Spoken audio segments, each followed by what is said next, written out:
Before there were epic sagas or Shakespearean sonnets, there was her.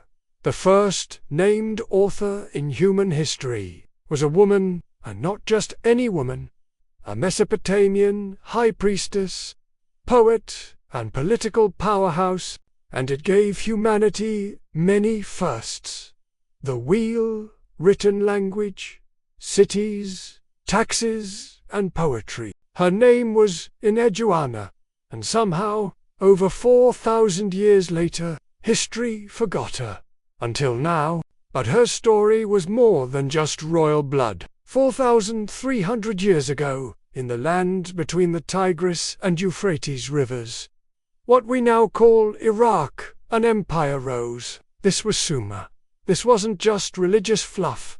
It was political strategy. It's raw, intimate, and filled with metaphors, still powerful today. By installing his daughter in this role, Sargon tied divine worship to state control, and Enheduanna became the spiritual anchor of the empire. Her work carved the foundation for all named authors who came after.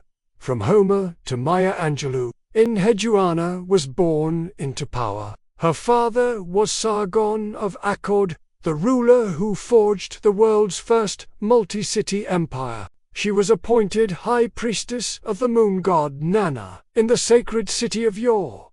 She is the earliest known person to sign their name to a literary work, but unlike other royal women, Enheduanna didn't stay silent. She wrote on a small clay tablet. Buried under centuries of sand, archaeologists found a name inscribed in cuneiform. Her poems weren't just religious hymns. They were deeply personal, poetic, and political. Her verses didn't beg for mercy. They demanded justice. In the exaltation of Inanna, she praises the goddess of war and love, but also pleads for her own restoration after being exiled during a political coup. Her return wasn't just political, it was poetic revenge. I, Enheduanna, dwell in darkness. I am clothed with the garment of lament. This wasn't just prayer. It was protest. She was using poetry to reclaim power, and Enheduanna's poems also explored gender in ways radically modern. Her alignment with Inanna, the goddess who defied gender roles, was no accident. Through Inanna, Enheduanna celebrated the duality of strength and softness, chaos and compassion. She wrote, "You strangle the lion in your bare hands, yet soothe the child with your voice. You're part of a tradition that began with a woman writing on clay. Her name was Enheduanna, and her voice still speaks across 4,000 years of silence. In a male-dominated society, Enheduanna showed the world that power wasn't just a masculine force. She redefined leadership as both fierce and spiritual, and in doing so, became a prototype for feminine divinity and political authority. Enheduanna's influence threatened the wrong men. During a local revolt, she was stripped of her title and exiled from the temple. But even in banishment, she wrote, and when her father's forces retook the region, she was restored as high priestess. She penned, "Let me once more dwell in your sanctuary. Let the tablet be restored in its place." Her life mirrored the cycle of descent and return.